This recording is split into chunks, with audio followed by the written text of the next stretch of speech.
2026-cı il sevgi proqnozunu verəcəyik.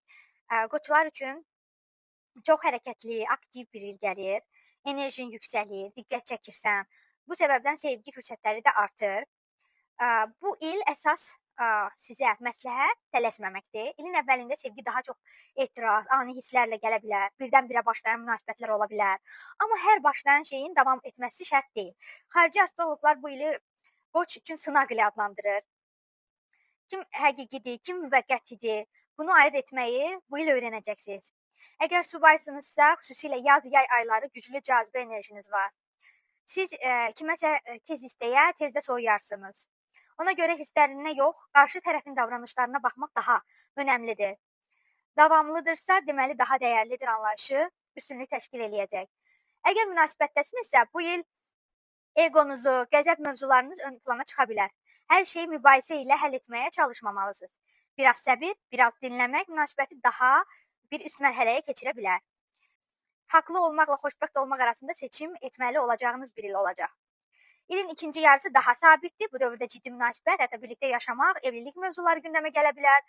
Bunun üçün tələsməmək tipini özünüzə aşılamalısınız.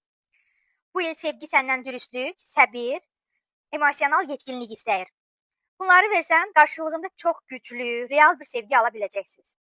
Gəlin, sizin üçün, qoçlar üçün 3 kart çəkəcəm. İlin sevgi enerjisinə baxacağım. Belə, bu kart göstərir ki, sən sevgidə tez alışan, tez hərəkət edən olmuşsan. Hər zaman belə. Münasibətlər ya sürətlə başlayır, ya da emosiyalar çox ani olur. Bunun üçün daha çox etiraz üzərində qurulur. Bu da sizin tez bezmənizə səbəb olub. Yanlış münasibətlərin dağılması ili ola bilər, sağlam olmayan bağlar bitəcək. Bunların hamısı həqiqi sevgini tapmağınız üçündür. Günəş kartı açıq-aşkar, xoşbəxtlik, sevinc, real sevgi. Bu xüsusən də qoçlar üçün ilin ikinci yarısı olacaq. İkinci yarısında sevgi daha aydındır, daha rahatdır, ciddi birliklər göstərir. Bu il ümumilikdə sevgi səndən tələskənlik yox, şuurlu seçim istəyir. Dağılan münasibətlər, bitən münasibətlər səni üzmək üçün yox, daha doğru sevgi üçün, daha uzun müddətli sevgi üçün gəlir.